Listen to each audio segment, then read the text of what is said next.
Yeah. Got everybody in. Go sideways. Yeah, but you're too far forward from my stand. Yeah, so you go in here. That still So works. that still puts everybody. What if he goes sideways on yours? Can you go sideways on yours? All I want is I want him. Oh, gotcha. Okay. That's all I'm worried about.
Oh, yeah, thanks for taking me down.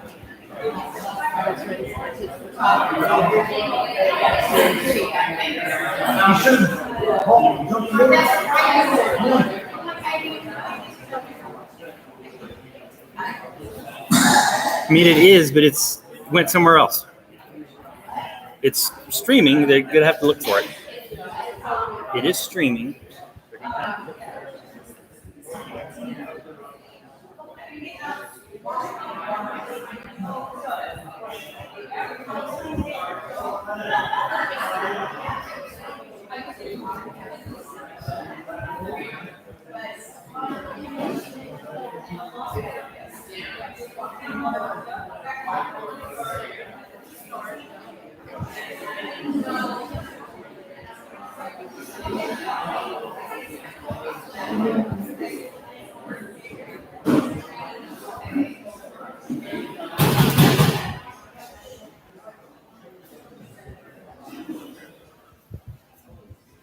So at 6 o'clock. In city council meeting. We don't want you guys to get about 2 minutes late. So.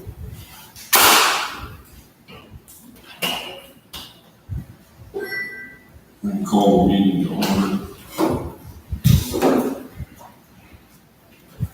I need to ask for a motion to approve the agenda. Can I do this without 3 minutes here, John? She's finished one. Okay. She had finished one. Okay. Maybe we'll hold off until he gets there, to make sure. Huh?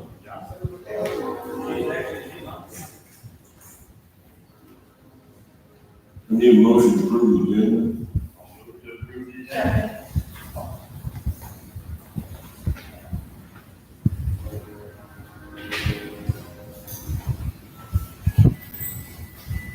Need to approve the consent agenda, which means the minutes, the scheduled claim, fund balance, the sheriff's report. Need a motion. Move to approve the consent agenda.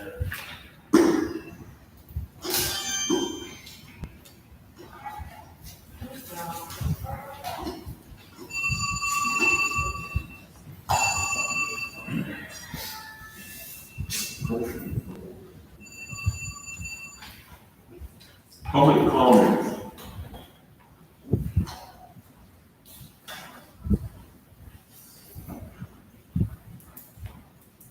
Jerry, I wonder about stop sign at South 11th Taylor intersection there. But there's a question. question. We talked at the last council meeting about stop sign here, 11th Taylor, South 11th, West Taylor. These Taylors, excuse me. Any decisions made on that? And when do you want it done with that? I asked her to be made a four-way sign. I asked last month. Okay. You asked me for a stop sign, hey, here, well. Because it's kind of a reverse situation, we don't stop the stop sign, but stop where it's at.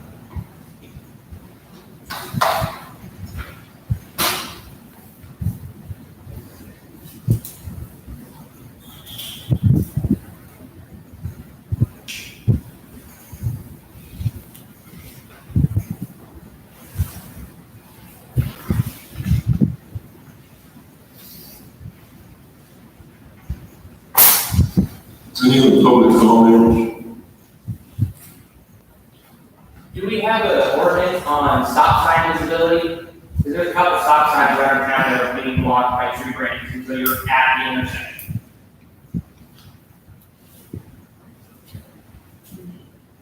There's stop signs being blocked. It's in the. Wonder who is trimming Like trees. So is there something that can be done with that? Not really. Going east on Hager by the Methodist Church, and then going south on 16, north of the tracks.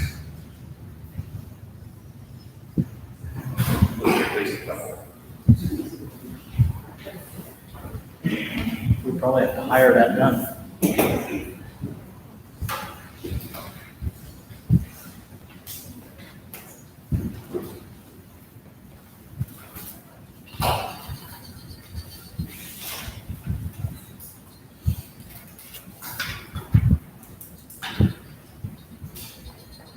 The question was, are those liable? Is that the question? Is there some sort of ordinance, like, to cut like a, The that the ordinance, stop sign has to be visible after X amount of feet? That stop sign has to be visible after X amount of feet. Because some of them you can't see the stop signs, they're about 10 feet away from them. I see. Distance, yes. And there is an ordinance on distance to stop. Okay.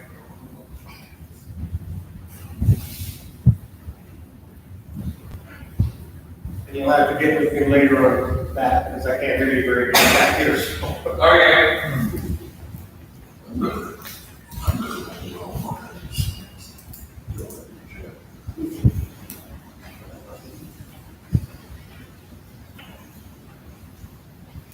Any other public comments? I gotta hold up on these resolutions to a chat this. Yeah, I got a couple. First of all, is there something in the city ordinance that says, you know, everything here on Main Street in the business district needs to have a cement foundation? Does, all the buildings on Main Street, is there something for the business district, do they need to have a cement foundation?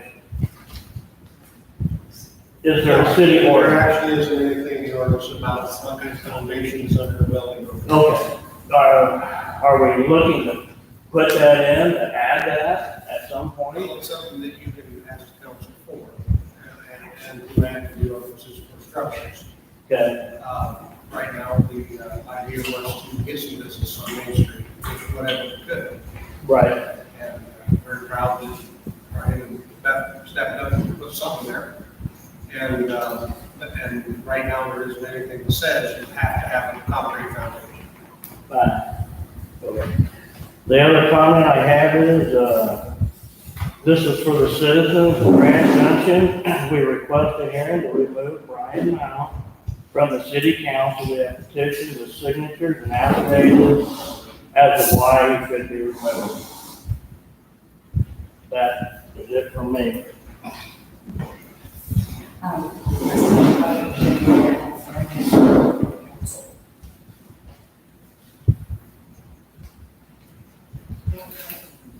That you're removed this meeting right now.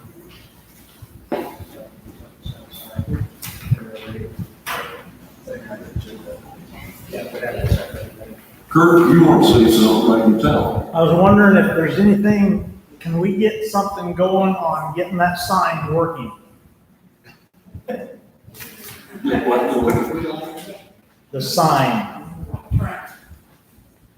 The digital sign. I think if we have a nice sign there, it needs to be in working Board condition. on our side, What? I don't know how many times we bought new digital stuff for that. That's not the matter, evidently. We need to get a sign repairman to check it out, let us know what needs to be done. Right, The Lions will be willing to, that irritates me too, that's. Does the company you bought it from, do they back it up at all? they're under. They went under. That's why it's on us. They gave us a bunch of parts to this thing. Brett's already put it- Okay, so we're starting old business right now.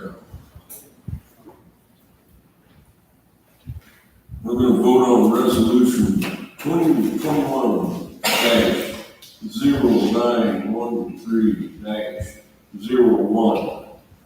Confirm the appointment of Michelle Gilman to the council. I need a motion.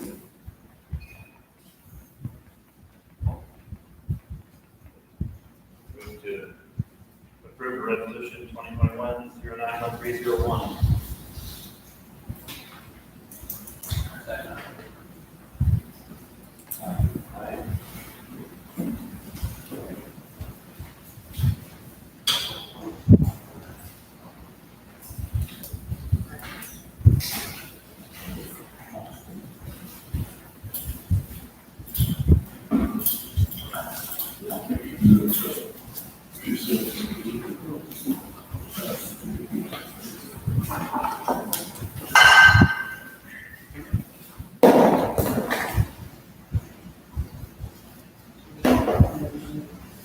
Vote on resolution 2021-0913 2023-02.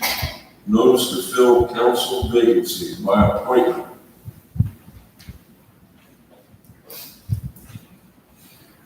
I guess this is just so we can do it.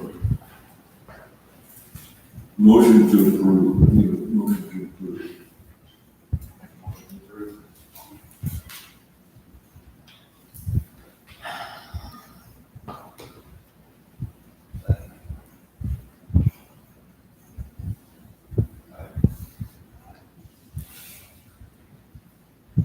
I need a motion to fill Lori Kennedy's vacancy.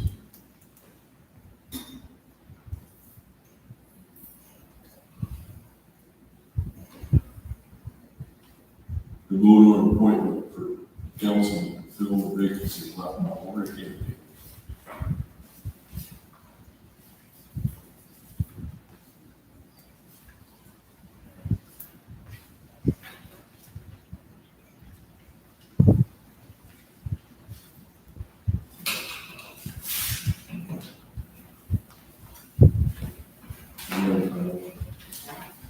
Nothing to go through.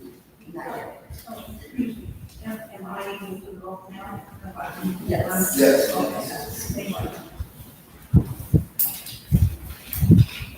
No.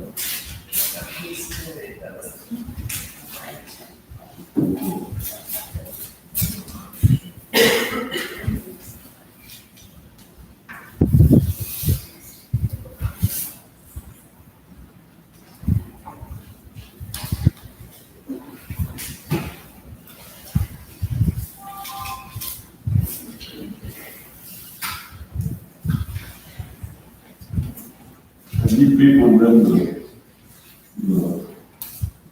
letters, please?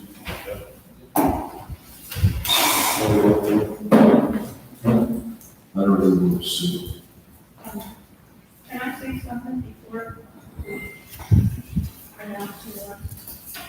Can I say something? Yeah. Hey, I want to thank everybody that has volunteered to serve on the council. I think all of you are worthy candidates, and for those of you that don't get on tonight, I hope that you'll run this fall. We need all the good women who can get on this council. Thank you.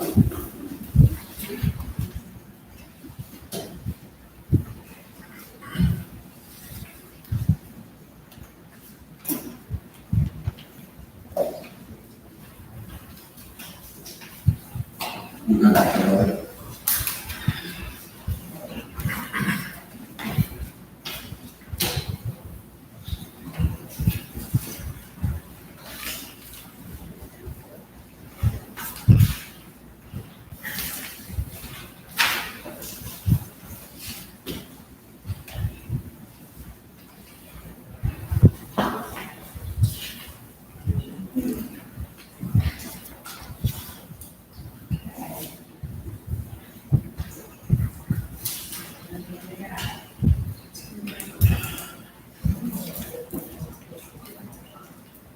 Laura Lyons.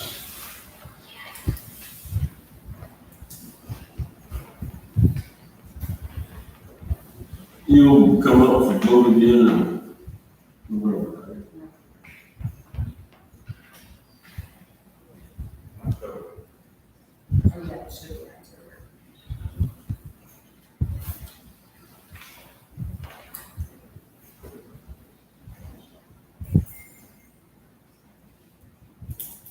Vote on resolution 2021-0913-03. Transfer funds from the sewer fund to the street fund. It's an inter-fund loan. That means that we can borrow money from one fund, but another, but we have to pay interest on it, has to go back. I need a motion on that.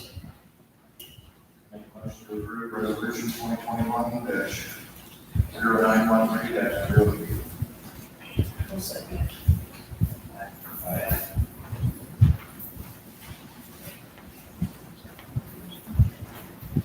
Okay, this is a daily farm drainage increase. So we bid by $9,050.80. And the reason for that was, it was a year since he gave the bid, we changed from a 10-inch tile to a 12-inch tile. And of course, the price of fuel, everything went up. Jerry, a question on that. You originally said they weren't doing the hydrovac. They ended up doing it. You told me they didn't. They did it.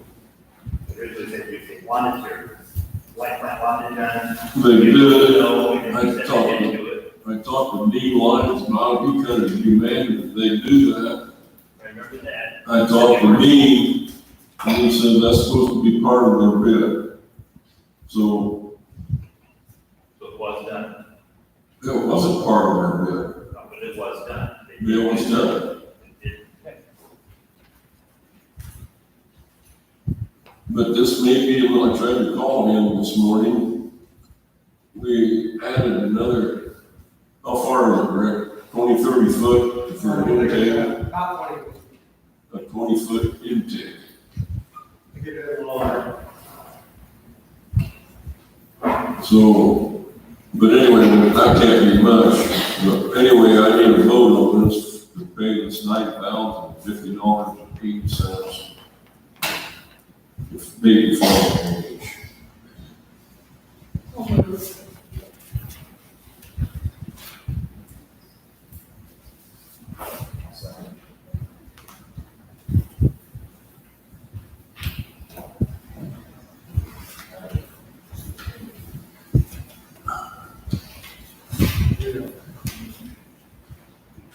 This one here is, Brett kind of handled this one, vote on state bill increase from bid by $2,829.88. Brett, you want to explain that? Yeah, that's because when I made the map of the real estate, I had 3 blocks and I didn't intend to add and didn't catch it. So they did those extra 3 blocks. But I need a motion to approve that.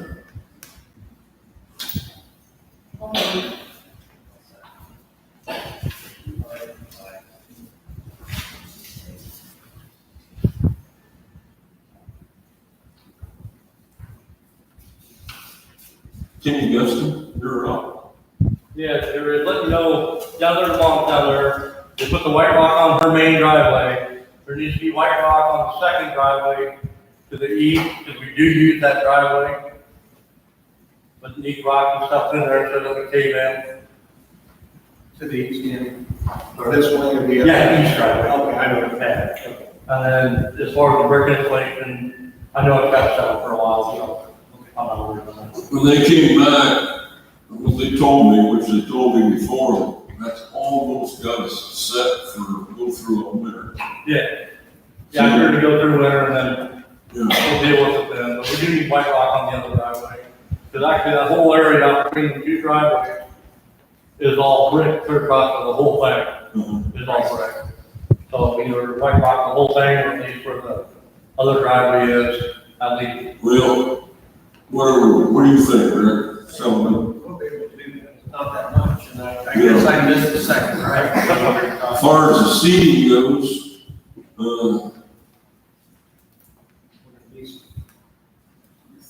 we would see it, but I'm not real happy about how level that is. Yeah, I'm not worried about that stuff till after winter. Like you said, it's got to settle and it looks good down there, probably like turn up, need more white rock.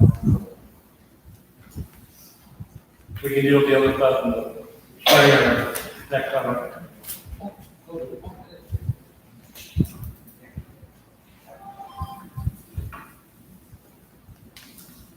Julie Robinson.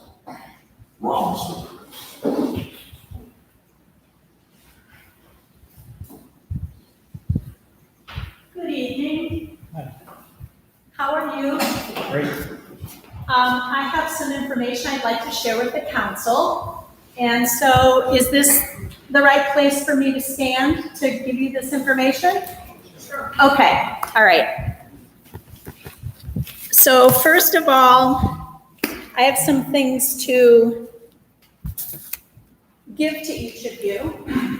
I have a presentation that I'm going to share with you, and then I have a report. You don't have to read the whole report, but I would be grateful if you would at least look at it. Let's see. That looks like tax dollars.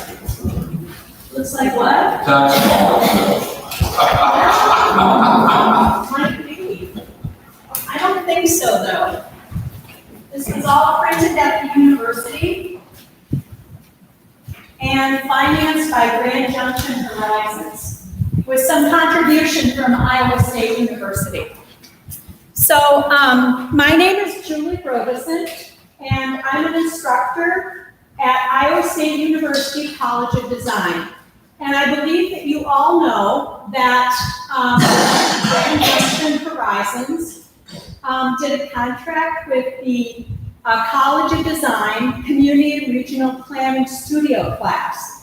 And some of you may have been involved or attended a couple of the meetings that the students came over the course of spring semester, which was January to May of 2021. What I'd like to do today, and I actually have quite a lot of information, and I know you have a very busy agenda, so I don't want to take too much of your time, but I'd like to share with you some of the key results from the work the students did, and I also want to let you know that I have brought some information with me about the governor's new housing program. And I want to save a couple minutes for that. I'm thinking that you might be interested in that, especially since the work that we did had to do with housing.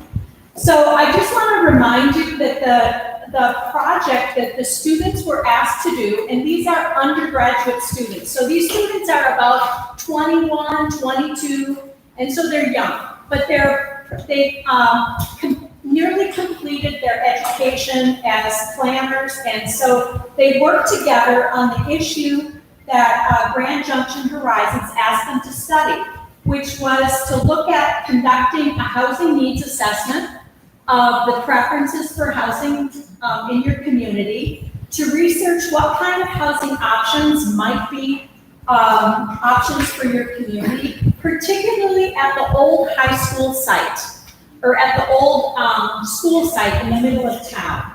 And then to research zoning, school history, and financing options, and then to come up with some concept designs for that particular site.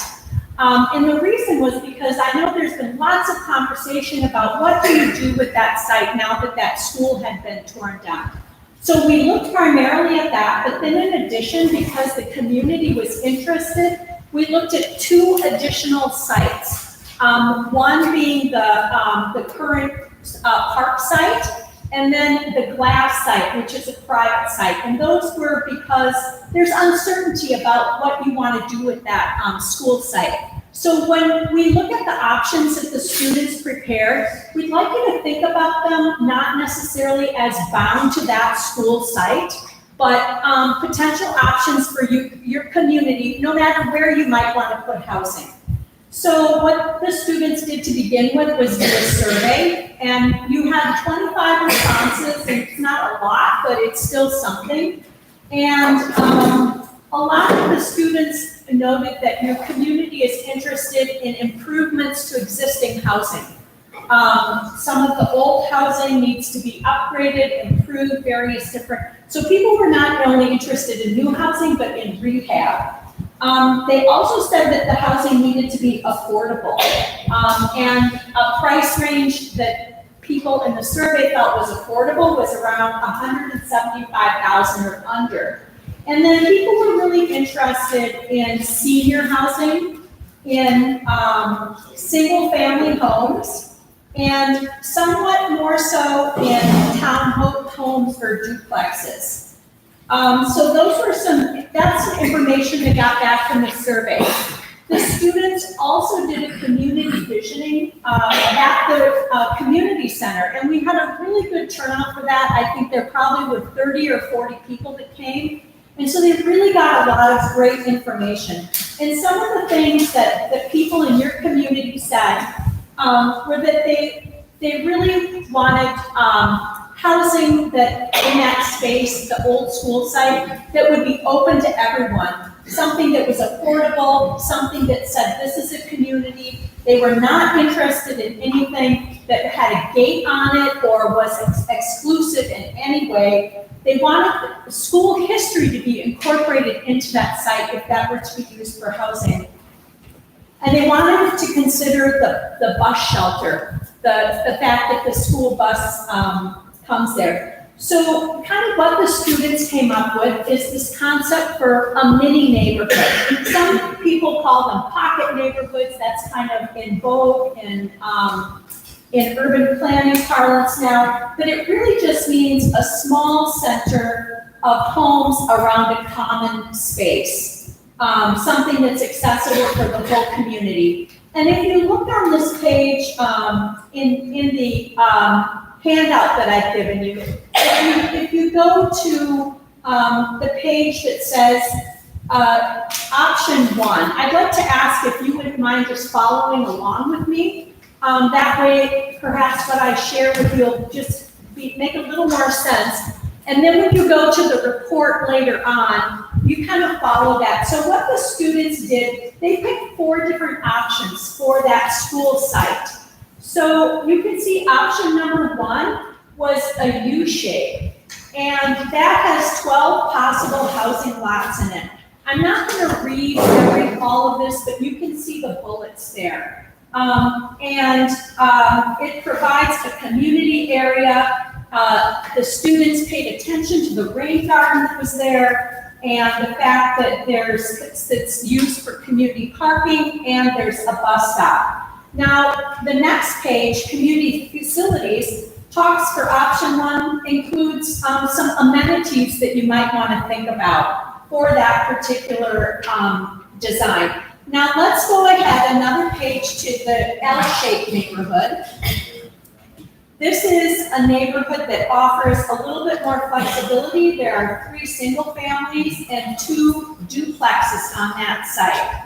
So the idea is that it's not, they heard the community, you all said you don't want it to be super dense, so they tried to, make something that had a modest number of housing. On the next 2 pages, you can see how the students incorporated the bus stop, the rain garden, and also a space for a memorial board that really goes into some detail about the Grand Junction school, including customized benches and stones that engraved 1914 at the school entry, incorporate some of the original blocks. Now, the next design is a C-shaped neighborhood, and that's option number 3 on the next page. And that just gives you a slightly different layout. And one of the things that this one does is that it offers some substantial parking, because what the students heard was that when people come to the softball field across the street, they like to park at this site. So it incorporated 22 parking spaces, a gazebo, and also commemorated the history of the school there. And we're really trying to pay attention to the fact that it's a community space and you want to continue to incorporate community into the space. The final option for that site, if you look to page where it says option number 4, that one offers something with multi-housing. And if you were ever to think about senior housing, which might be something you want to consider here, seniors often like duplexes or multiplexes, and this particular option provides some of that. And so then I want to just move on, if you would please, to if you look at option number 4, flexible design, you can see on this page some of the different types of housing styles. And I just want to point out that the students were really thoughtful about making sure that any designs would fit with the character and the quality of the existing neighborhood. And whether you were going to do housing at that site or at the park site, these are some things to consider, where they have, you know, porches in the front, maybe they even have porches on 2 sides so that it's an open and welcoming environment. And then I want to also ask you to please turn to the alternate site, which is, it says glass site. Now, this was a site that was recommended by some of your community members. I understand it's an open plot at the moment, not necessarily for sale, but potentially there's some interest. But the idea was to look at some alternative sites. And in this particular design, the students also picked multi-family. So these are duplexes. And the idea, again, was to show you how you could put 2 duplexes that, or maybe even 4 on that particular site. And give you, again, create a warm and welcoming atmosphere. And then finally, I want to direct you to the park site, which is alternate site, city park site. Now, this site was suggested by some members of the community. And I think one of the reasons why this might be something to consider is that it is currently been shared with us that that's in a less vibrant part of the community, where perhaps that park site is not used as much as it could be. Now, it's a beautiful, beautiful site, and you have wonderful existing trees there. But the students came up with a design that could protect the lion shelter that's there, but also incorporate 9 units on 5 to 9 lots at that particular site, and could be fit with the existing neighborhood. Now, one of the things that is really interesting there is that there's a lot of infrastructure in place already at that location. And the way that the students laid it out, and if you look at this page that says a place to play, live, and grow, you can see that they have identified, they actually went out and they did a tree inventory. And they determined that the trees that were probably in the location that was closest to the lion's shelter, the existing infrastructure, were the strongest, most beautiful trees. And they placed the housing along the edges of the adjacent corners as to protect as much tree canopy as possible.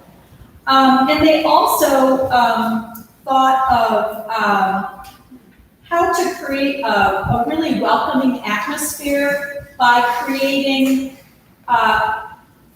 home designs that had a lot of front porches on both corners. As you can see, there are 3 corners in that design. So I'm going to just stop there, but I'm going to mention to you that these designs are explained in great detail in the report that you have, the spiral bound report. And it gives you some information on financing, because financing is a really critical issue. Well, how do you pay for this? Well, one thing I want to mention is that there are lots of different ways that you can generate revenue through programming that can help you to actually expand your tax base. And this is something that housing does create property tax revenue for the community, which then in turn allows you to invest in other infrastructure. In this document that I shared with you, there's information on financing and a lot more detail on that in the report. I don't want to go over that right now because I know that time is short, but there are lots of state programs available to help you identify how to get grants and programs that can help you actually incentivize the developer to come and actually build, or programs such as Homes for Iowa, the Community Development Block Grant, which I know every community is eligible for, and a variety of other programs. The students made some recommendations, and in the report on page 73, there is detailed recommendations that I would hope that you might be able to take a few minutes and read.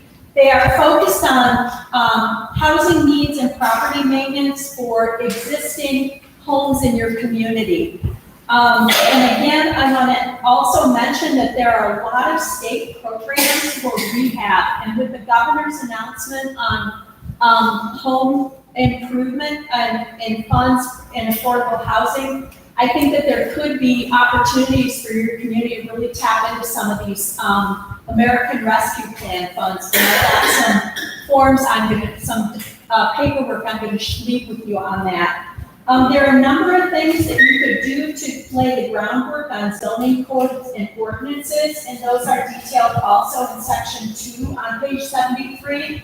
I'd like to just mention that your compliance officer was so helpful to the students while they did that work, and I believe that he provided great advice, and so I hope that these recommendations are really grounded in what would be realistic for your community. Again, some of the housing finance recommendations: consider using rural housing 360. And we encourage the use of Section 502 loan programs. We also encourage the 504 home repair program, working with the Region 12 Council of Governments. They offer all kinds of grant programs. Habitat for Humanity offers a lot of options. And then the Homes for Iowa program, which is a prison industries program, they offer really tremendous options. And then we also suggested that you reach out to Iowa State University Extension and Outreach. There's a Rural Housing Readiness Assessment Program. It's actually a program that I work with. And we work with communities to do some consensus-based work to help you come up with a roadmap for improving housing. This is the summary of the work that the students did. And I would just like to say that I really appreciate the students have moved on now. Some of them are in graduate school. Some of them have started jobs.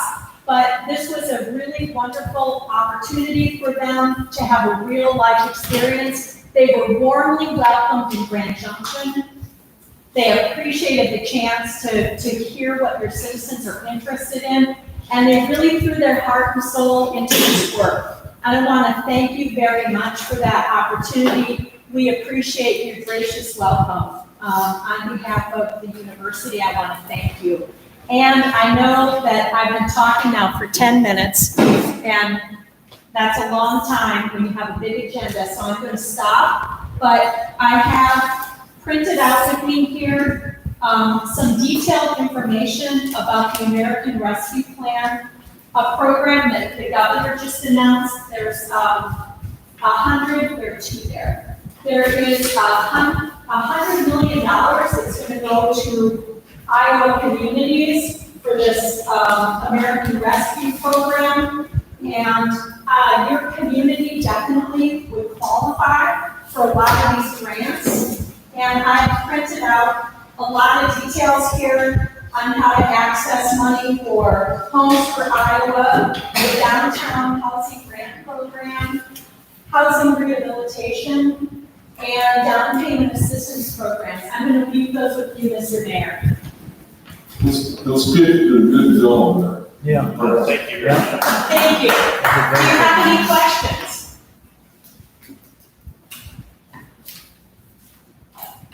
Well, Okay, I'm available, I'm not going anywhere, and you can always welcome to contact me again. Be happy to come back as part of Extension and Outreach and help you define any further mission.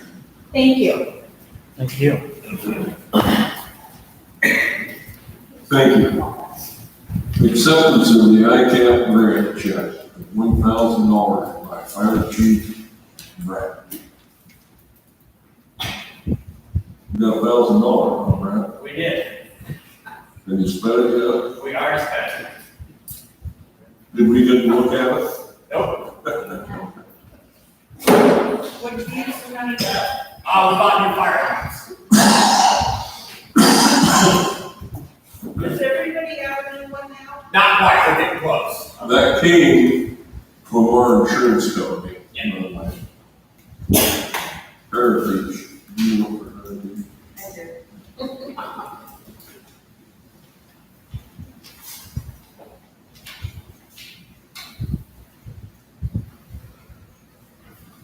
The first payment of ARPA funds received. Review the legal uses of funds for future planning. What's that?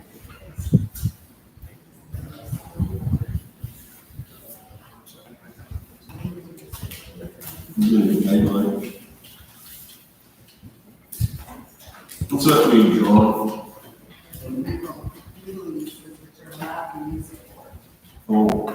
Oh, I think I've seen it somewhere. There's 14 pages of it. Yeah. Yeah.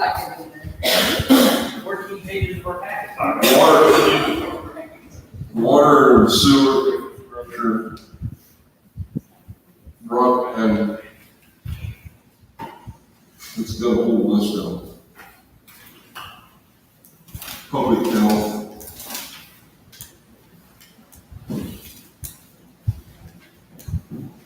You don't have to say that.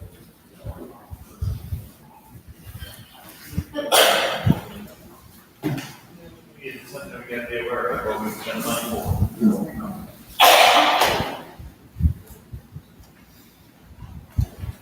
Rental Property Inspection Committee report. They've not got the other two over to Ray yet. He's dropping council people, so I don't know if we're going to continue it, wait till the first of the year when we got new council, new people in here. Yeah. So it's just, we go through things and we lose another person, we go through things, we lose another person, so it's kind of, we go on circles.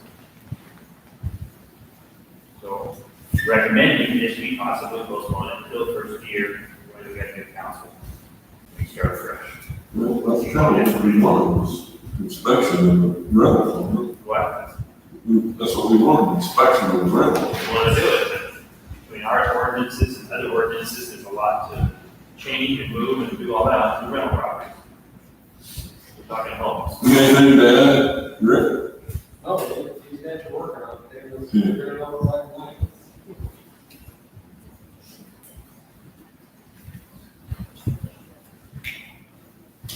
New business, a 28E agreement with David from Volunteer Fire Department Services. I need you all aware of my 28 agreement. Assuming we have one in place this year. Brett, I can hear you what's happening. Assuming we have one in place this year, right? It's fine. There's one we have. We can do it. Oh, yeah, then do it. Oh, yeah, it's not like we're using it for, it's not like, well, like constant form.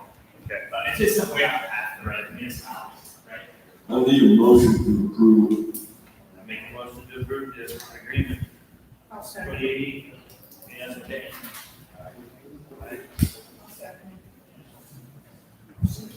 Resolution 2021-0913-04, approving 28E agreement with the city of Dayton for fire protection. I move to approve that resolution, 2021-0913-04. That's a resolution.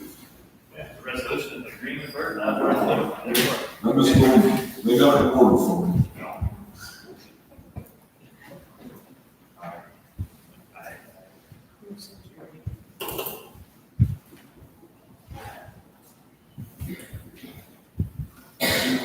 Cape Neese,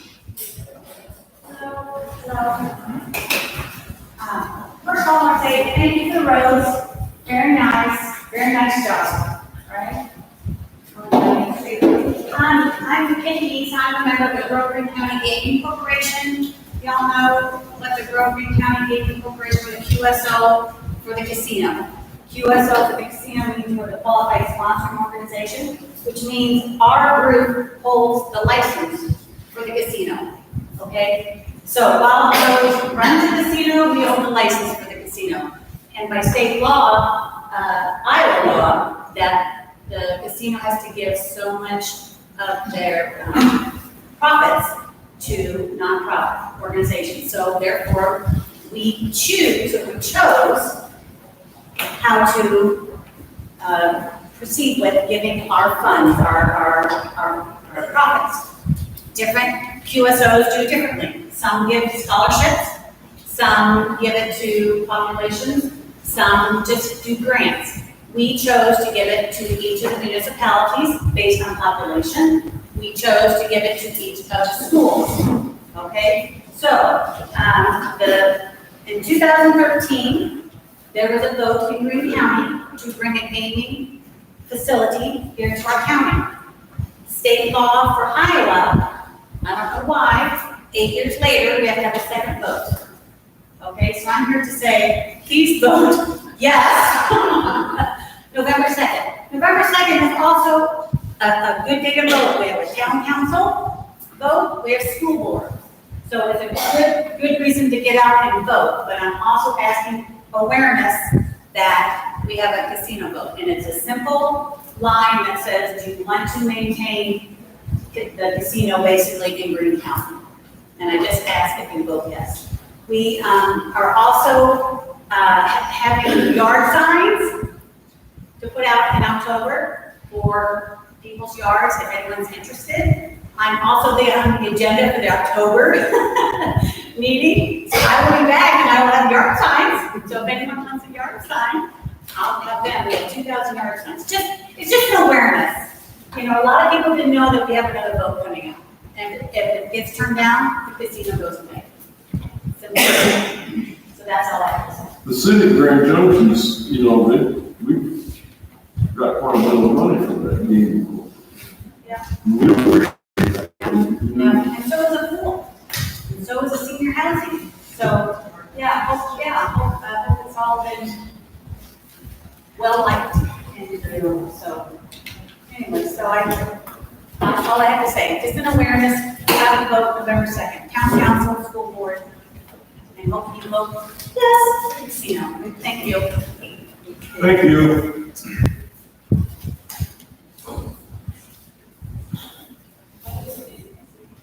No, it's a second.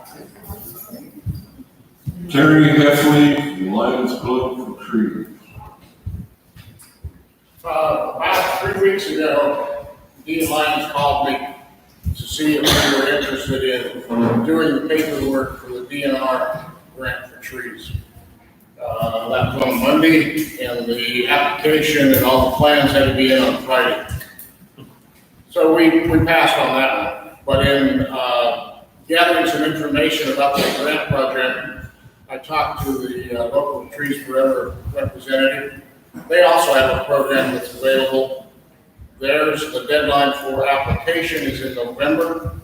So you have about 2 months to work up a plan and submit an application. The DNR's grant was a matching grant. You had to have X number of dollars to get the same amount. And you had to make purchases of the trees prior to getting the money. You submitted the receipts for reimbursement. Trees Forever grant is not that way. Once you're approved, you get the funds, and then you just have to prove that you spent it on the trees. So I think the Trees Forever grant probably is the better program for us to work from. Both of the programs require the trees be planted on public property, which means either school site, the old school site, city park, or parkers, an area between the sidewalk and the streets. So my purpose tonight is to ask the council whether or not we would be able to plant trees in the parking along Main Street, because that would help determine how many trees we need. can we purchase any type of tree we want, or are we limited? There's about 4 or 5 different species of trees. They will all be hardwoods. They will not be maples. They will not be catalpas. They will not be, I think there's one other brand, one of the species that they said they would not allow. They will be slow growing hardwood trees. They'll be 6 to 10 foot trees that are purchased and planted. And typically you purchase those from a local area nursery, and those will run about $100 to $150 per tree, depending upon the species. Do we have any idea how many trees we can get? The number of trees is based on the plan that we would submit. We would work with the trees forever representative to determine how many trees could go at the park, how many could go at the school site, and if any on the main street. And would we have to plant them? There would be local groups such as the Lions Club that would help with planning, Light Plant would help with planning, they'll be able to dig holes with an auger to be able to put the trees in. But we would ask for volunteers from the community to help with planting campaign, which would be next spring. Did you ever think about asking Keith also what he would recommend for trees? We can talk to him, sure. Because his house would be a site that we would consider at 102. Do we need to vote now? We need just an answer on whether or not we're allowed to put trees on the parking along Main Street, so that we can start the process of ordering to get the plant together.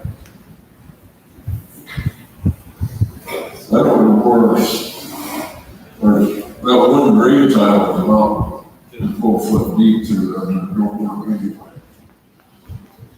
You know, I worry about our trees. We lost a lot during the duration. We've got so many that are over 100 years old.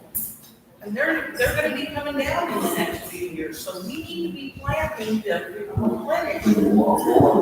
Yeah, I understand there's quite a few at the city park. We got ash borer, we got another thing. I mean, I think we need to go forward on this. We'll definitely do at least the school site at the city park. It just depends on whether or not we're able to do anything along Main Street.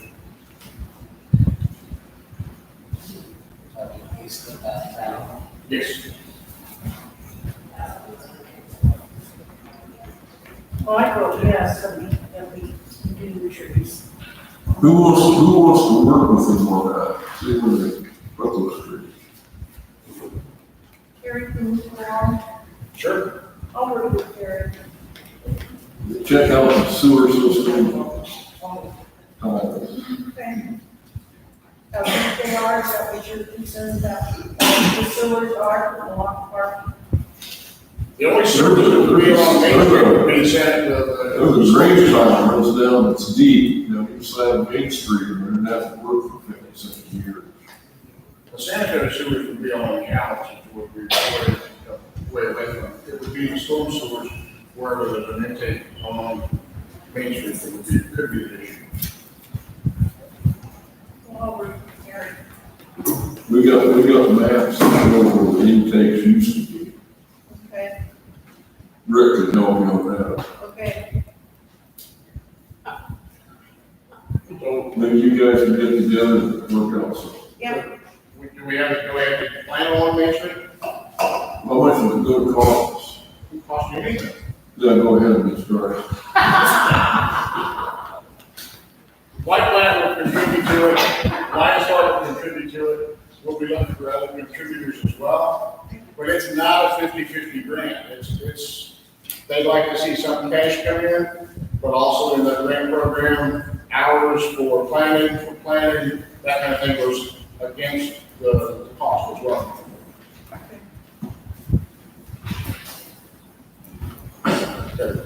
thank you, Carrie. You aren't gonna put any down by the school, are They have, you?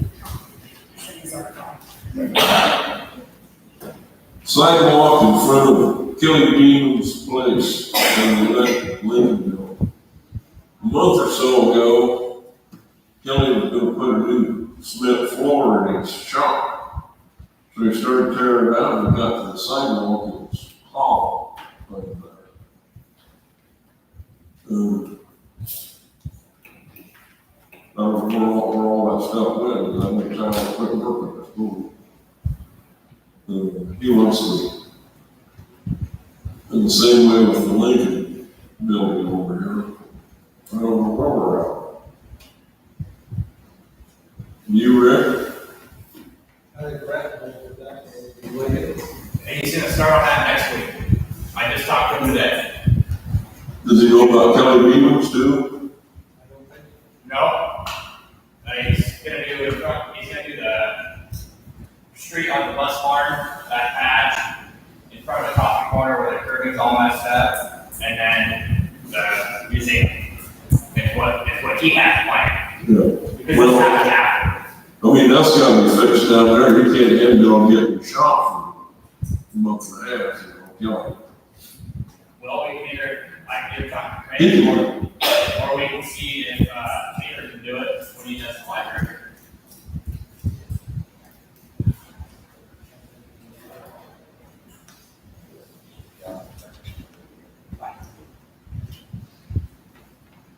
The Lincoln building, they're gonna start on when? Next week is what he told me. We'll see if he can do Kelly Bean at the same time in the report. Okay. Yeah.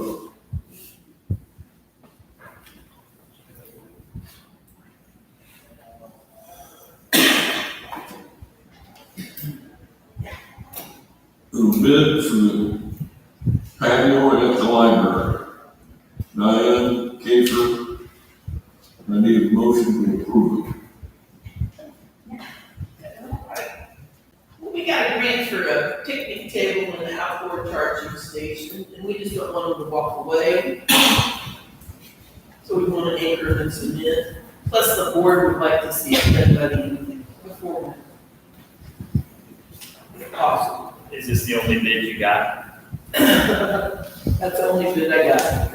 I have a problem with them because that's the ones that did the sidewalk one time over there. Did the rebar, that sidewalk's going to fit.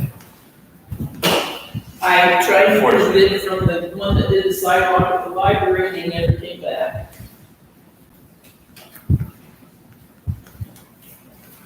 But that's what we want, and then we're gonna reposition the bike rack.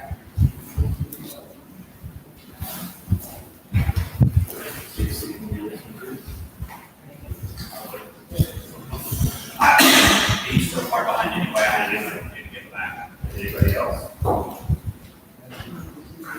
it makes sense, if people do this, it's doing the Lincoln building, Kelly. I mean, I can try, but when I talked to him today, I've been over a month. It's hard to get him here now, let alone keep having more work, so I don't know if we'll get that.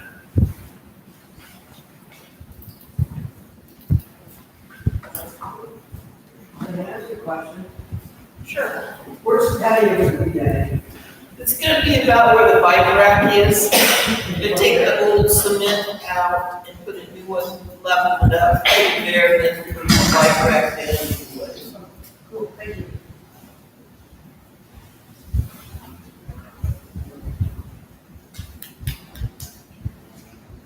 I didn't think this bid was too off, you know, I haven't done any cement. The bid's fine, it's just the company that did it. They put rebar in there, they didn't do any of that for it, or they just from contract, like they did the sidewalk. I don't think that has to be as thick as a sidewalk. They're going 5 inches, actually going thicker than the sidewalk.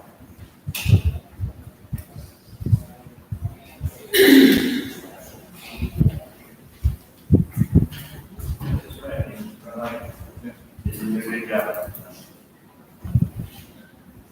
Who's doing yours, Brett? City boy, How do it there? Cherish. See, they're the ones that never call me back. Talk to him. Brett, you're supposed to do mine too. Yeah, that's what he said, we're doing the same thing. They're supposed to fix the gutter. That's different than Taylor, right? But yes, city was, yeah. We're using them to fix it. So how do you want to handle that midline then? Because if I need to get another bid, it's gonna be another month, it's gonna start getting cold, and they want to have it done before it gets cold. Mine's cracked. All I can do is call it. Look at me. Once we got volunteers. I think you're the guy. We have to get volunteers. You want to do it?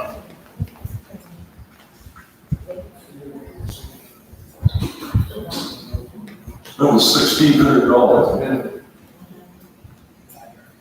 Is that high? I didn't think it was. That probably wouldn't need remodel there, right?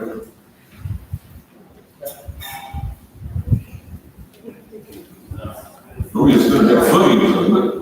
No, this looks like it's gonna be a 5-inch slab on grade. Hopefully they'll put sand, pack the sand, they didn't pack the sand on the Well, you gotta have footings for commercial underneath it.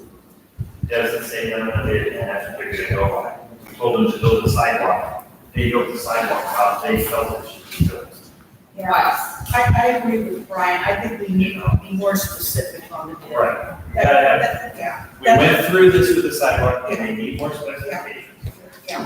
Because city boys did an awesome job on their sidewalk. Their sidewalk, they made it forever, yeah, they did it right. Well, we're getting to do it. I don't care who does it.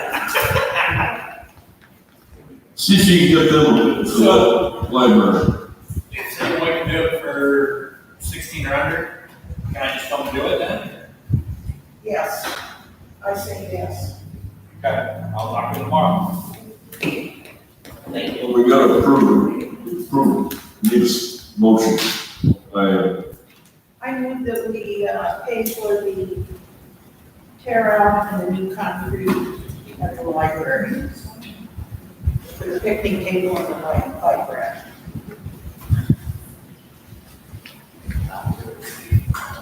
Yeah, not to exceed 1,600. With the city. The city board does. Okay. Second.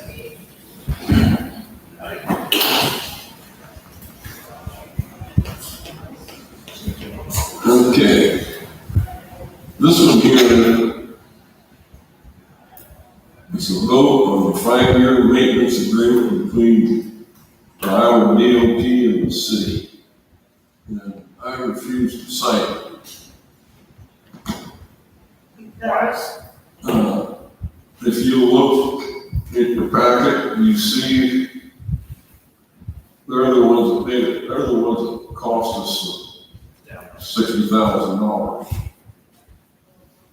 when it's their tile on 144. See, you read all this is stuff that they've got to do anyway. And if you can see something there, we don't have stoplights, we don't have bridges.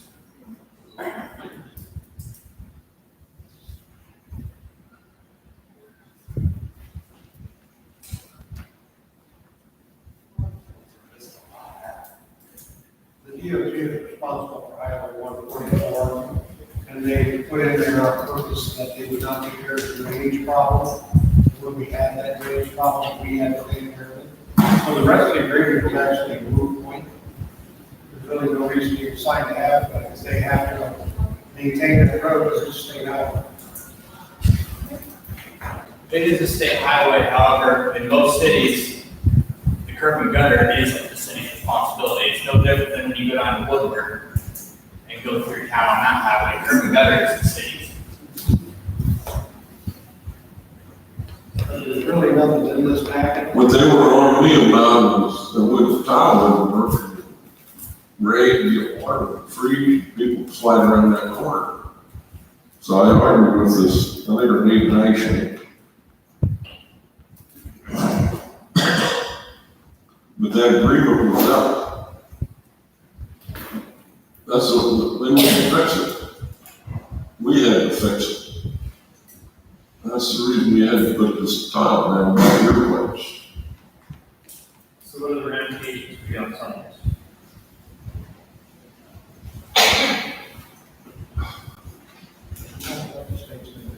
I'm not gonna sign it unless you guys order me to.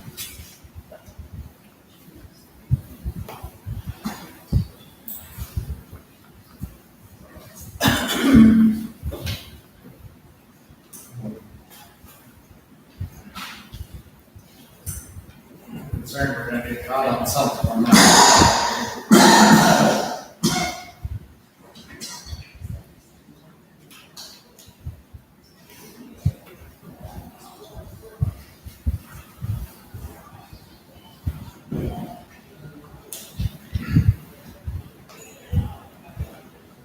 So does that mean that if we don't sign this, they won't clean the snow? It'll be the city's responsibility? If we don't sign this, does this mean they won't remove the snow? They have to, it's state of Iowa.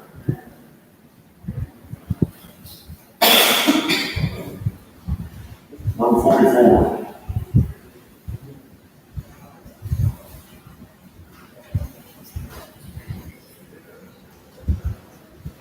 I guess I'd like to table this. Can we table this? I'd like to study this more. With Danny, like Danny said, there might be a trick in here. We need to make sure that we don't. And our agreement with it's already. Well, this is the expired third, July 1st, so. this is the third application they've sent me that really wanted to do it. Well, sure they do. There's a lot of things I want from. It's all in their favor. Yeah, well. I think. we That's should your take- job, to study it. Probably more risk than not. I don't know what we're out. We're not on anything. I can call her, talk to her. I don't know why we wouldn't sign it. They didn't want the responsibility, they had problems at that time. And they offered no help. They would come and fix it. The DOT would come and fix that, but I said, how much? She said that it will be high price. So we had an engineer come, he put a bid in, $251,000. This guy did it for $64,000. And I'll guarantee you the water was sucked in. What's it gonna cost us if we don't sign it? Huh? What's it gonna cost us if we don't sign it and we need something does? Well- Something that does, and they don't know. But she gets done looking at that,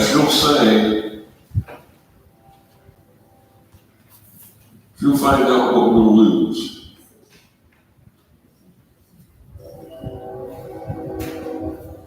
In fact,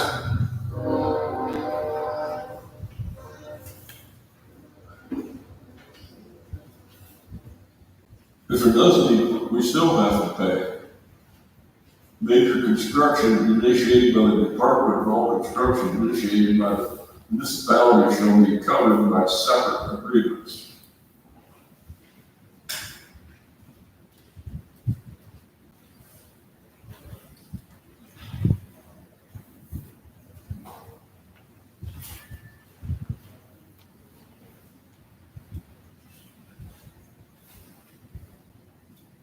We might have to put stop signs up on our intersection of foot roads, but we do that anyway. I'll talk to her.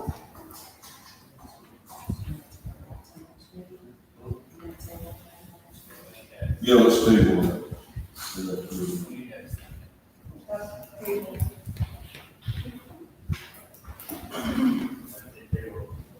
You look into it, John? The legality issues of it? Look into it.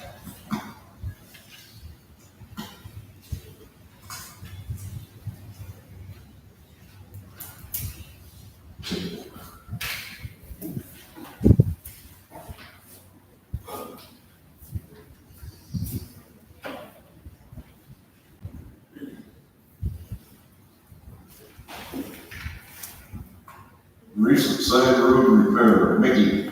Yeah. Okay, I was home when they did it on Wednesday, and as I looked at it, they oiled the road, then they threw this pea gravel, and then they, packed it in, thank you. And the road looked great for 20 hours. And then our garbage trucks went through, and now I've got all the chuck holes that I had before. Why don't they fill those chuck holes before they put the pea in? I went through and patched everything was patched, they were right behind me when I went right up, when I was patching your house, they were starting your road. Well, then how come I've got chuck holes? Because that was rocking cars, a waste of money. You know, as my dad would say, we're pouring money down a rat hole. Yes, we are. I would rather take, I mean, we only have $67,000 and we spent 37 of it for 20 hours. I would rather take that money, we won't be able to do as many roads, but do like we did on the main highway, get it really taken care of. I vote that we never need to do this again. I don't like that big gravel. What a waste. That's my only comment. Okay, You got another one, storm sewer. yeah. Okay, how often do we clean out the storm sewers? They have a big salt in it. The leaves and stuff go in there. Right. And it gets so deep, the Brett goes in there and scoops it out. But most of them are self-cleaning, because there's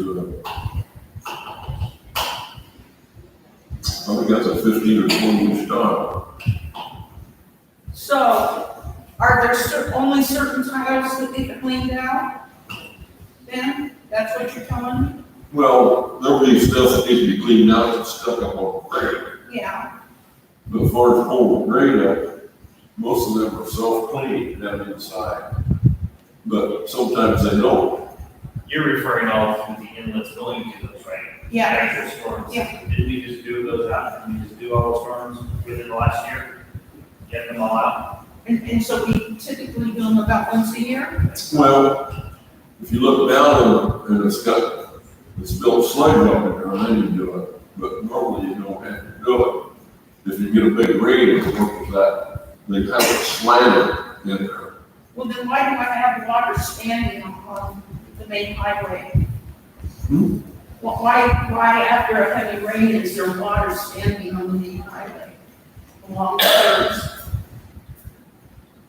The greater the town, well, the gutters probably need to be cleaned. The curb, So how often do we clean the curb? actually, I just did the one down by Higgins today and started working on the one on the east side of the school lot. Aren't you working with Jefferson? They're, Sweeper, yes. Because I want to get all the gear on right that before last time. usually it gets the sweeper out here about once a year too. And Right then before winter. before winter, Before winter. why don't we do it in the spring? we don't know that anymore, do we? I think we do big that. Twice a year, haven't we? No, twice, yeah. I haven't done it, I don't think I did it this year because, well, this was supposed to happen earlier than it did, so I kept pushing it off.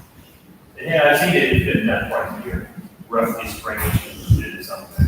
Okay. These are questions that citizens have asked me here. Speaking of which, Gary, we're still down one pump on the main down there.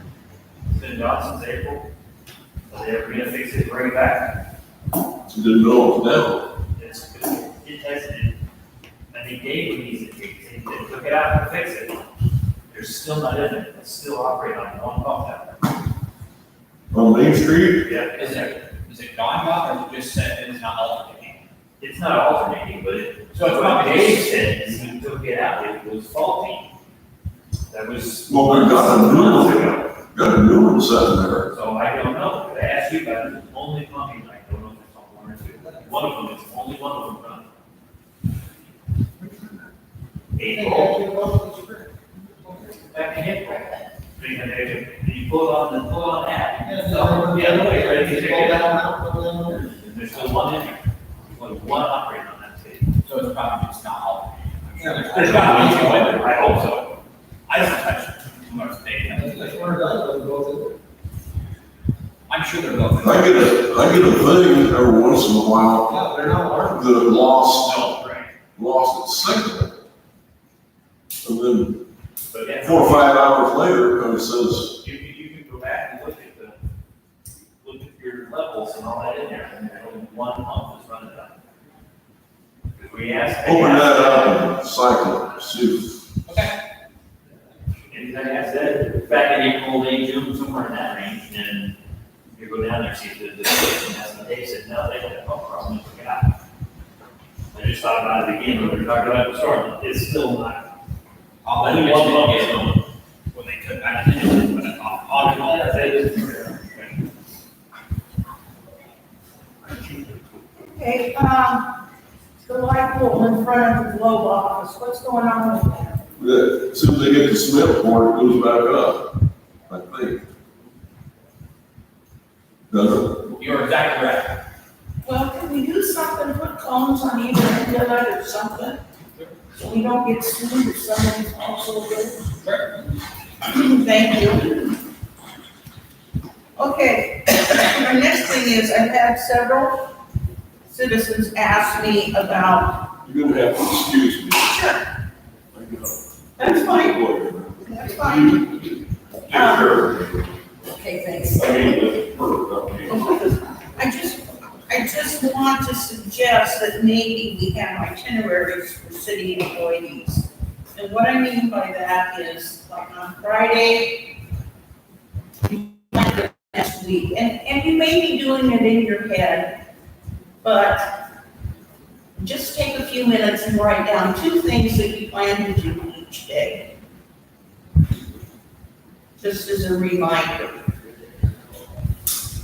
I get citizens telling me they don't understand what you do. They see you out and about doing nothing. I write a daily log every day with everything I do. That's how I get paid. Okay, so can you do an itinerary on Friday and just pick 2 things you plan on doing each day next week? Yeah, I could, but then if something comes up that day, they're gonna say, well, why didn't you get that? No, there's gonna be emergencies. There always are, no matter what job you do. But you need to understand that these citizens feel like you're responsible for a lot of things in the town. And let's face it, you're a one-man show. I'm well aware. So it would be nice, so that when they're bitching, excuse me, not bitching, but when I hear, hey, what are they doing? I can say, I'll find out for you. And then I'll tell them, hey, this is what you're doing. Same way with you, Rick. Are you gonna be working on a grant, or are you doing whatever else you do? Just so that we kind of prove to the citizens, and I don't want you to spend a lot of time on it. And I want you to tell Jerry what you plan on doing the next week. Tentative plan. Would it be helpful for you, since you're new, if they supply you, they have job descriptions? Did you physically have job descriptions? No, but would that help if you? I already have that. What? I already have a job description. I want to be able to tell the citizens when they ask me, what are they doing? How come I don't see anything that they've done that I can say is wrong? And I'll tell you personally, it's been frustrating, even before I wanted to be on the council. When I asked them, a city employee, hey, what's going on here? And I'm told, we're gonna take care of it. And 2 weeks later, it hasn't been taken care of, So then I wait and I say, hey, when's this gonna get taken care of? Talked about it today, it'll be done by the end of the week. And at the end of the week, it's not done. So it's kind of a little reminder that if you tell somebody you're gonna do something, if there's no emergency, then you know it's gonna be done. What does the rest of the council do? Am I overreacting? I don't know, personally, if I feel he has, I could call him and find out what he can do. Well, then I'll have the citizens that ask me, I'll have them call you. That's fine. Okay? I've got some. Okay.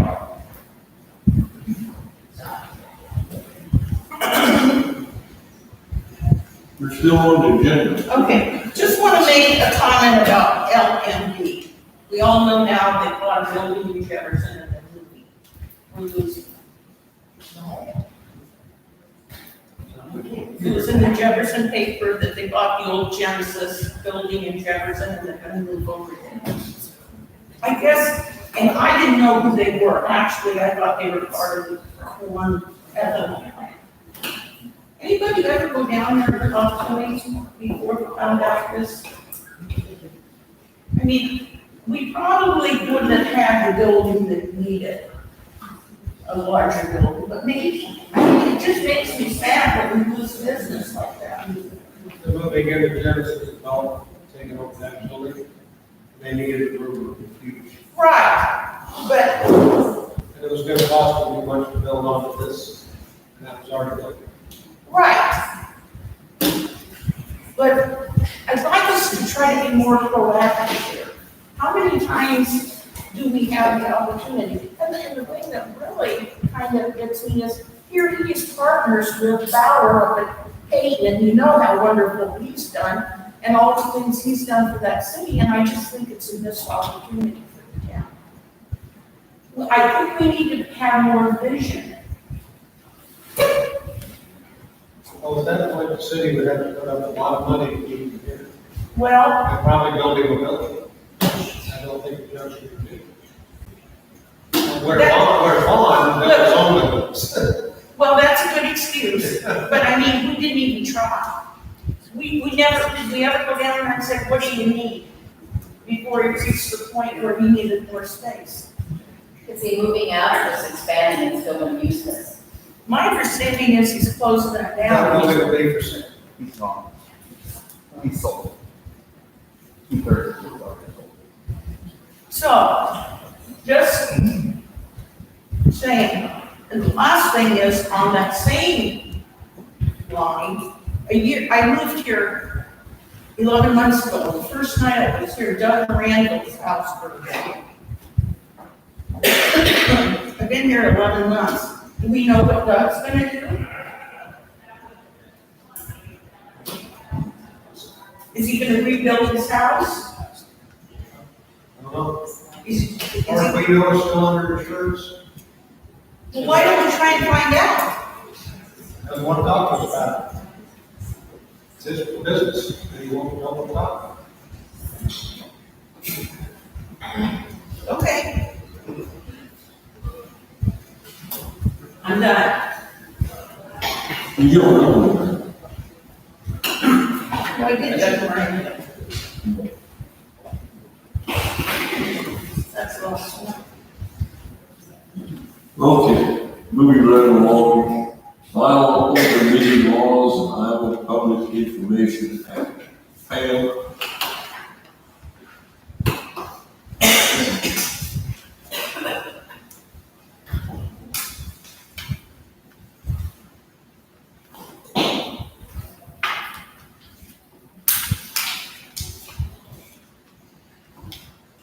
When I was supposed to be put on the agenda, I asked if the city attorney would be present.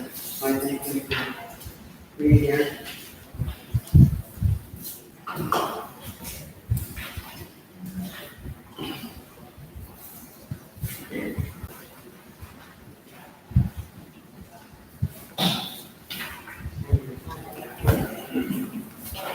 Just a minute.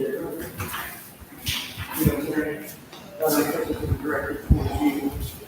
First off, I want to say to Nikki and to Laura, what I'm about to say is nothing personal, it's in their own ears. Tonight we saw how we appointed and voted for Laura. We did it in the same fashion for Mickey. According to open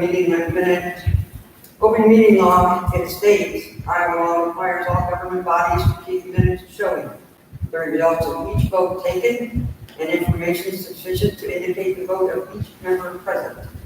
In addition, with respect to any action taken by the governmental body, the vote of each member present must be made public. Iowa Code 21.3, which I gave you a copy of. Furthermore, all governmental bodies have an interest in ensuring this last paragraph is from one of the many departments of state and federal levels I go to. Furthermore, all governmental bodies have an interest in ensuring that their members are elected or appointed in accordance with all statutory prescribed procedures. Otherwise, the validity of their action is potential to subject to legal challenge. The vote of each member present shall be made public at the open session. This council meeting is an open session. As we saw tonight, how the vote was held, did anybody hear who we were voting for?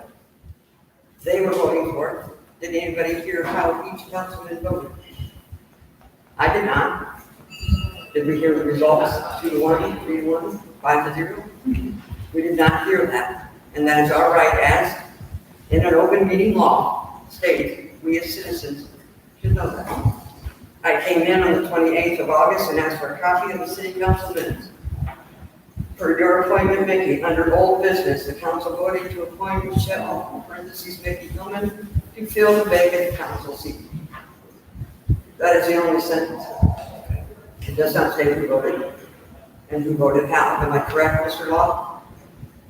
Am I correct on that? Under the Iowa Code, that is to be listed in the minutes as each council member had voted?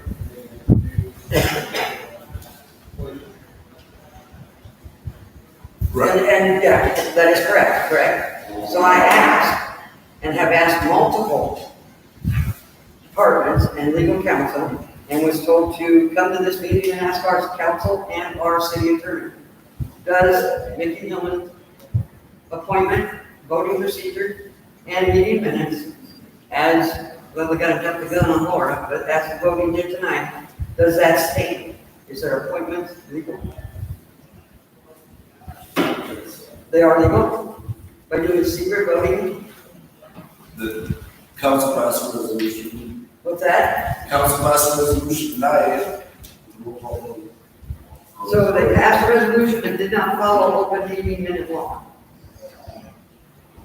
They did not, correct? How did they?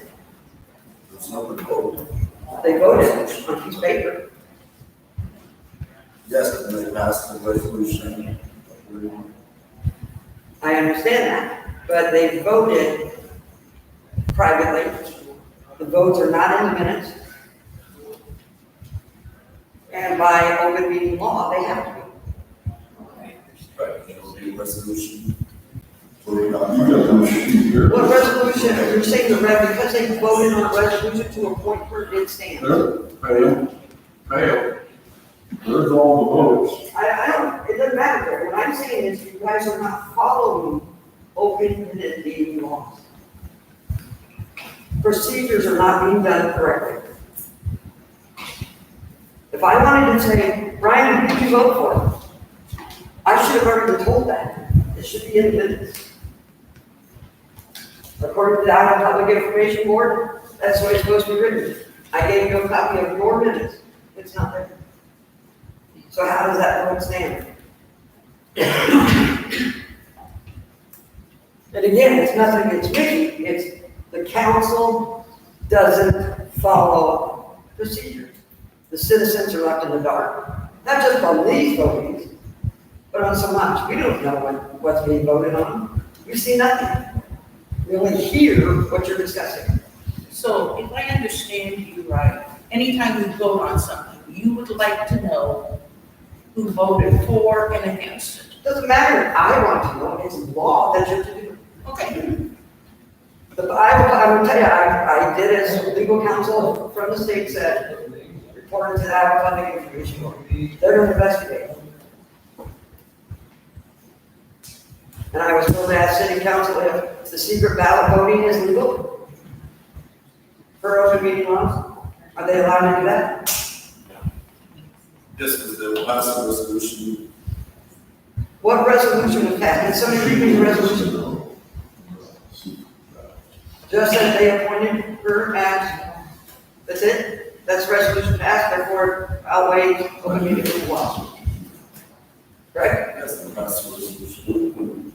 Shall pass one. So a city resolution overrules state law, Iowa state code. That is the vote. That is what? Resolution is the only having. Okay. Okay, so you're telling me what they're doing is legal and okay, and continue to do so as they did tonight to go from the second one? Yes. It is. Interesting.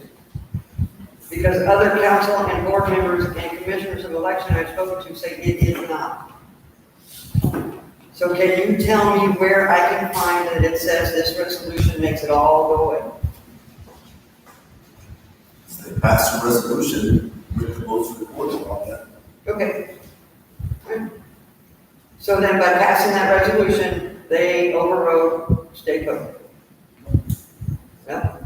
Are you talking secret? Is that what it is? What's that? Are you talking, it just being secret? No, we don't know the voting. If you read the minutes, if you come up here, and I gave them a copy of the meeting minutes. If you walk into that office tomorrow and ask for August minutes, you're gonna read where they appointed to her that position. Her code and state, Iowa State code, it states an open meeting law. That minute should read. Andy voted yes or no? If they vote yes or no to the resolution, is that okay then? I don't know. But I just want to understand is you're a city attorney saying everything they're doing is okay, right? Okay, because I'm going to take that back to the other state and federal departments and say, I want to know why that resolution makes all of your laws and rules go away. That the council doesn't have to follow. It does, the resolution is compliant with the state law. I'm not talking just about the resolution, I'm talking about in the manner that the committee or the council holds the meeting and does the voting. That's what I'm discussing. And you're saying by doing their secret little voting ballots, they never even said what the vote was. 1 to 3, 5 to 7, wasn't enough. Yeah, I heard her say it. Well, you're the only one that heard it. I'm not that far back in the room. She said, who appointed? That's it. Our council, our city government in a whole is not transparent. And I can't be the only citizen in this town that feels it. Okay, I will find out why it's all legal. Thanks.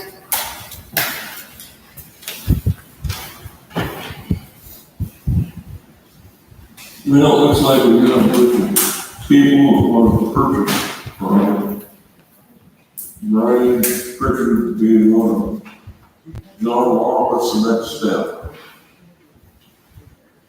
Well, so, since there's multiple people interested, either basically accept sealed bids, open public hearing, next council meeting, public hearing, just I can't. accept open bids at that point, so.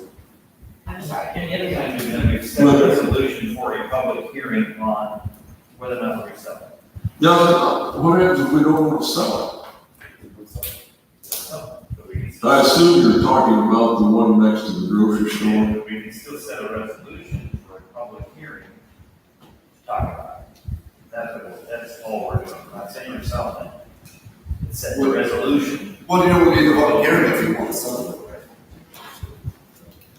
Because until this If other. you're not going to sell it, then you guys are still not selling it. I don't think we should even consider it until we get this other mess cleaned up and see what we got. That's kind of the decision we came to before.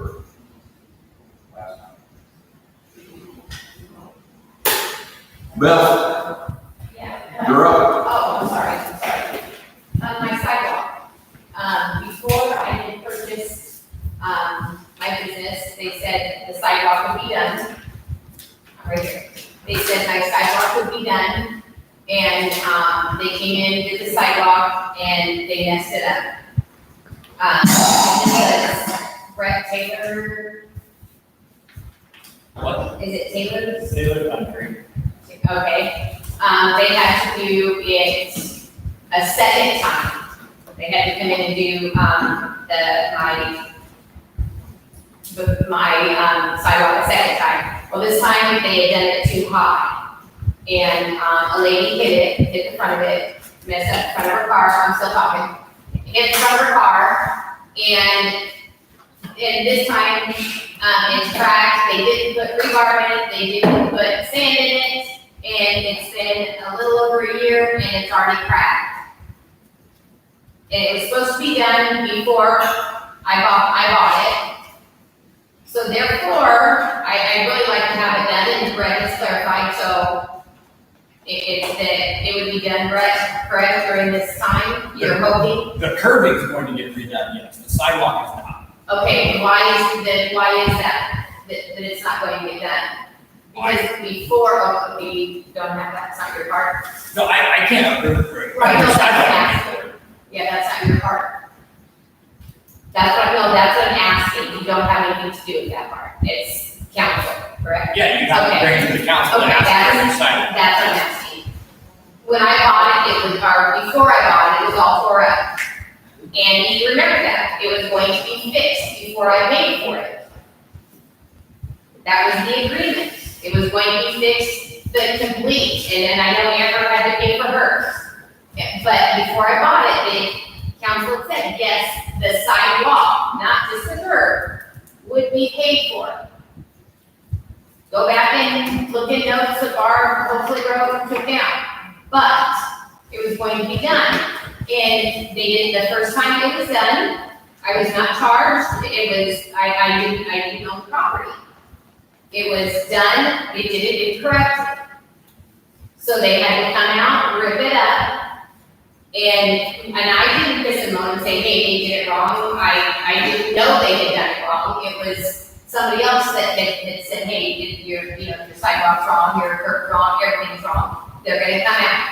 Okay, fine, they came out, this time they came out, they did it, they didn't, as far as I know, Kelly had said the same thing, is with the sand underneath it, but I have no rebar underneath it. They didn't even so much as take off the plastic for the braille, walking or, going to the street.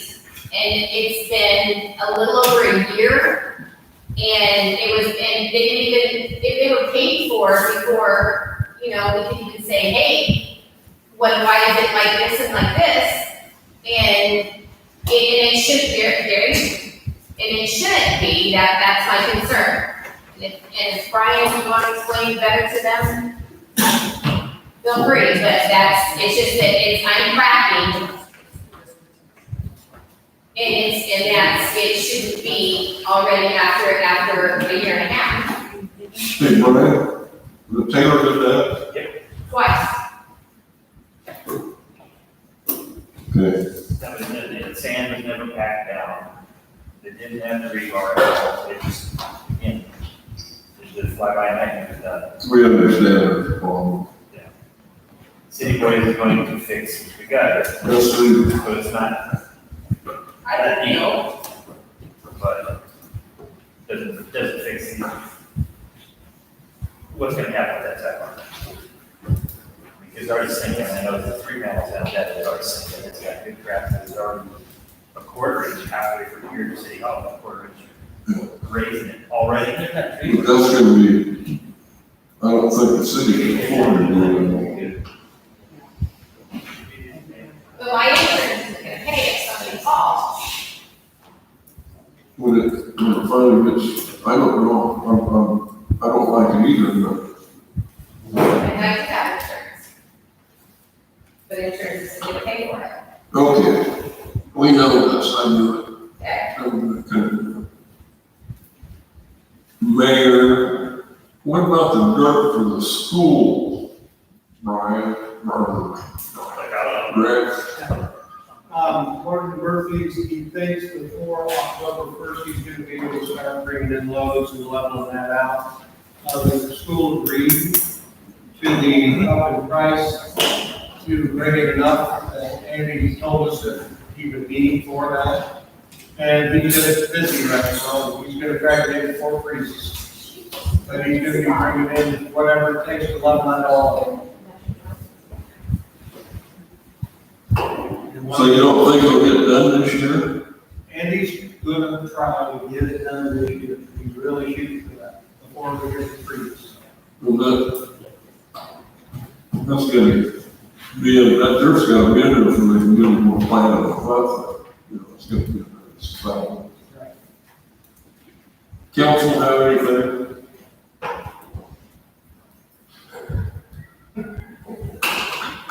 And let's talk about our rec. That'd be really great to do that, about the pool party. That would help out a lot. Yeah, so there was a question about year-end pool party. That went out. I was gone, I was not around. So the question came out about having it or not. There was really no decision made, so we did not have it. Not at fault of anybody other than that falls on myself, really, I'm the only councilman left on for Park and Rec, so kind of want to clear that up. Also, I want to echo what Mickey said about the interest in council seats. Remind everybody, Wednesday, I think, is the final day of this group as well, so there'll be some spots open or to run for. That's all I have. I have a question about not having the pool party. Who usually puts the pool party on? The staff, Down there? I went through all the attendance, all the days. We averaged between 9 and 10 people. We had one day where there were 26 people, and that was the pool party. We had a couple of days where there was only 1 or 2 people there. I would like to see the pool committee or the Parks and Recreation committee try to figure out how to get more kids to go to the pool and so on. or definitely ideas. It's sad that there's only 10 kids going there a day. But you could have a new park rec committee come January first, new year. It's appointed every year. I just don't think we're gonna afford it every day. Well, here's the thing, if we only have 10 kids going there, we're only giving, how much is a pool pass for the year? Is that This is $50 for a single and I think $100 for a family. 100 for a family, so we're making $1,000, let's say we're making $1,000 on the pool. If that's all the money we're making, we don't then why don't we just let anybody, any kid that wants to use the pool, do it for free? And that way, I don't get it. We're not making any money, so let's split free.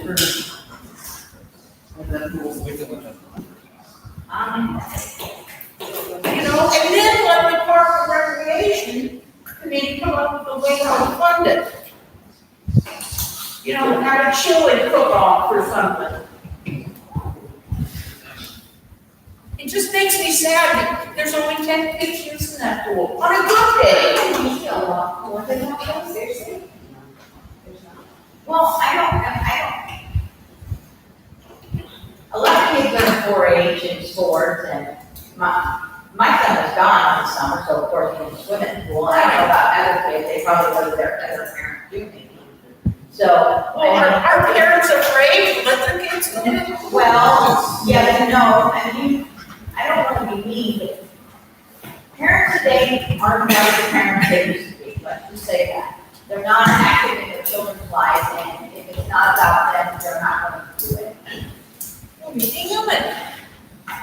We're missing we need to help these kids. If your parents aren't helping them, it makes me sad. This was a wonderful town to grow up in. Let's get back on that route that we want our kids to grow up here and we want to go to school. And I've talked too much tonight, I'm sorry. No, they can maybe open it for elderly in the morning.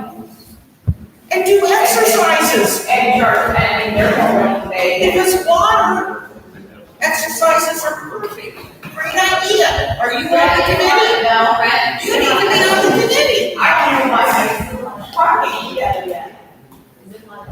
How many years have you been doing that? Yeah. I'll try to be not so vocal next month.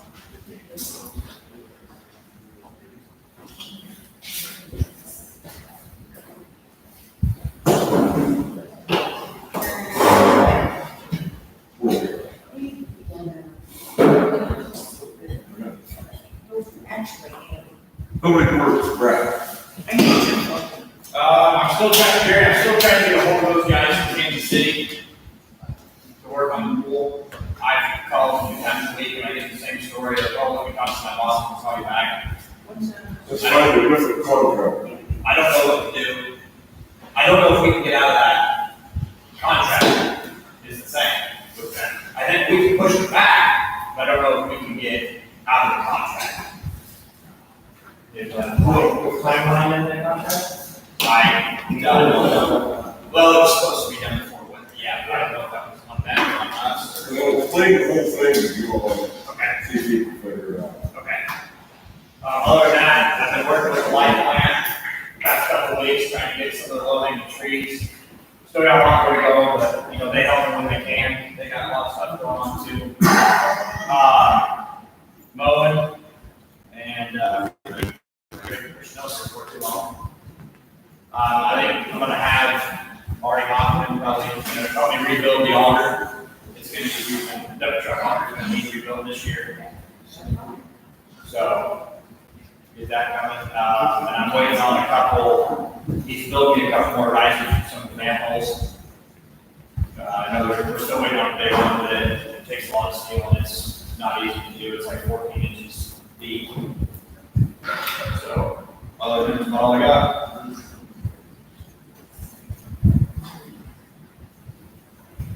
Okay, everybody's probably wondering about the grocery store. Rick, you want to kind of explain what? Yeah, I'll bring that up too. I got a couple things that have to do with the compliance issue. We had a variance request to the council, which went through the adjustment board. I've got answers to that, so the council will need to take up at the next meeting, because this is what they suggest, and of course, the council gets to vote yes or no on those things. The grocery store, Jerry and I have been talking to, and have talked to the owners, and the owner's daughter specifically, and she has a contract and agreement with Amber and Jeremy. Richie's to remove what's there, some type of deal, don't know what the deal is about the metal. But anyway, to get it removed, somebody called DNR about asbestos. So we called the asbestos abatement guy that we have here in the county. He's gonna come over, do an inspection. And if there is no fragment of asbestos left in the building to cause the fire, then we'll be able to move forward and they'll be able to clean it up. If there is, then he will give us a cost, and all this costs, to have an abatement done. But in the long run, it'll all still happen and then it'll still get cleaned up one way or the other. It's just gonna take some time. Ruby, is that building down there as well? What? Is there one for that building down there as well? Where that one is about 10 days away from being, oh, that building? Yes, it is, that's, I have no idea on that. And usually that's up to the contractor and working with the DNR. So anyway, that's where we're at with that, and as far as we know, until we get our, Roger Wilson from August Enterprises over here to do a cradle to grave assessment of the building, and they get that documentation to DNR, the building's on hold until then, and that's where we're at. The next thing that I have, like I said, the adjustment board took out, 2 things for the citizens that asked for variances of the city, and their recommendations are in this file, which I just got today, so that's why nobody's got it. One of them was from Melissa, and she's not here, Kraft, about having a pet skunk, and the board voted no on the skunk.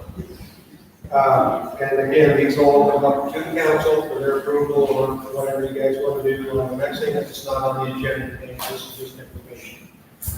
The other was from Laura Ulrich about, she wanted variance to chapter 13, section 613.6 about the campers on her property. And the committee voted yes for that, and said she could have those. Again, the council gets to make that decision. But she also wanted to waive the sewer charge and not be part of the city, which they all voted no on. You can't opt out of the city. So anyway, these things, there's what is given to me in this file. This will be available to the council and on the agenda for the next meeting. So all 5 yeses, all 5 no's? Huh? All 5 yes, all 5 no's? Not all, no, and then this will have all this. But there's majorities, everything was no's on getting out of the city, no on the stump, and 1 no, and the rest yeses on the campers.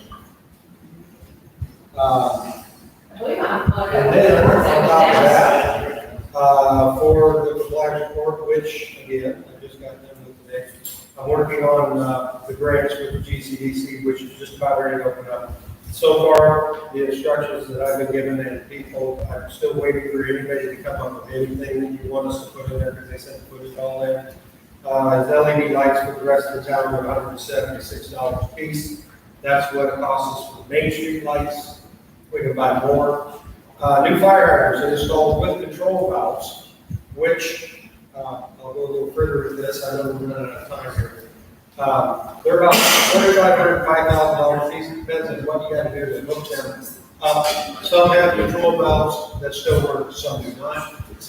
The ones that do not, we'll have to have them put in, so that brings it up to that price. There are a few hydrants in town that are not working or aged enough that we can't get parts. So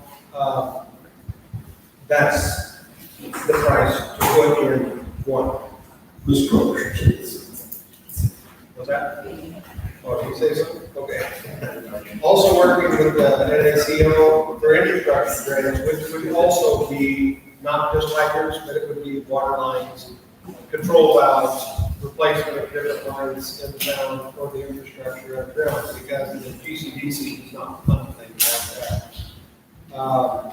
Put together for this, still waiting on the cost of the lagoon repair and Ellen with engineers. Dave Sherry is the guy who is one of the great helps to Green County and always comes around to help us figure out how to write these grants. That's what he was hired by the state to do.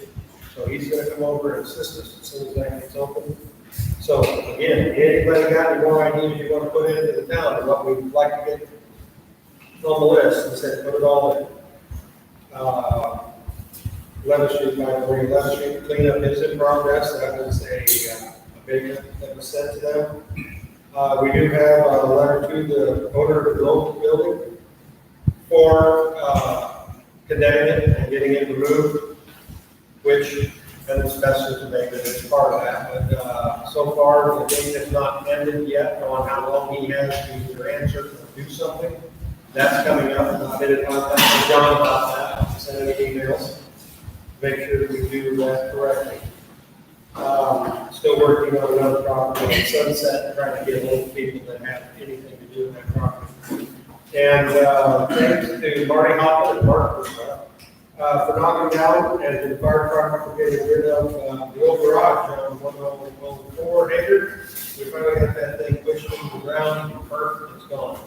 And that was pretty out. One of the things we've been trying to get for a long time. So, anything else you want me to bring up, Barry, or is that it? Is that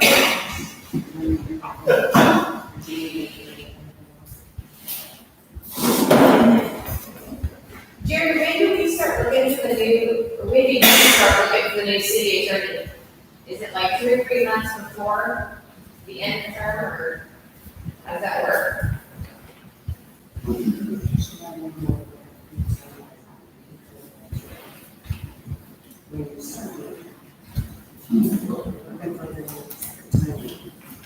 Is it 2 or 3, is it like 2 or 3 months before you're done your term? You don't do it? I don't know. Oh, I thought. I discovered it. Right. No. I checked with other attorneys. There's not too many attorneys interested in Grand Junction.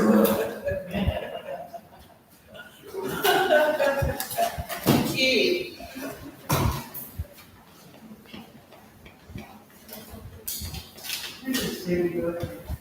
Library. Your report. Oh, everything's going all right. I gave you a report for everybody.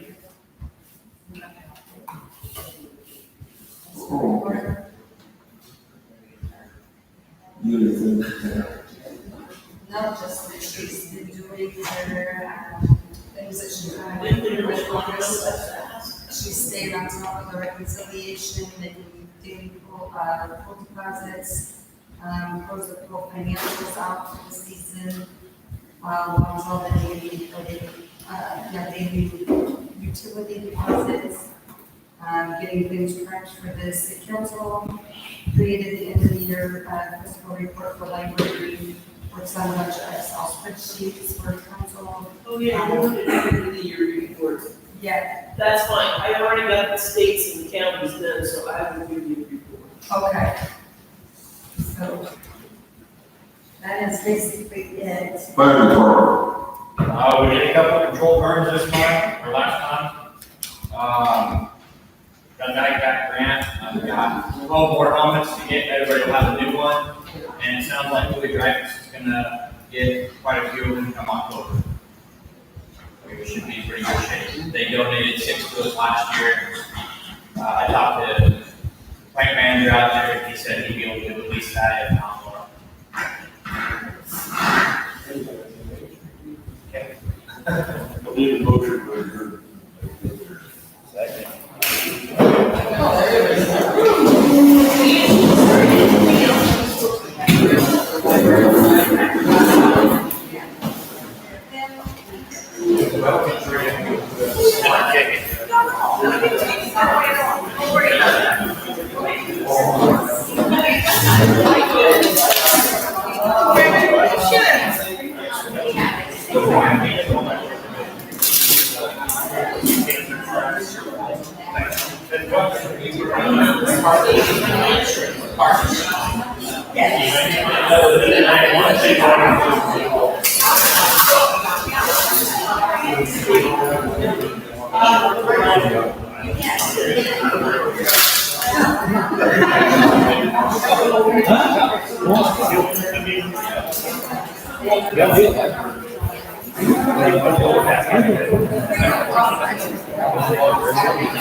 I'd rather sit.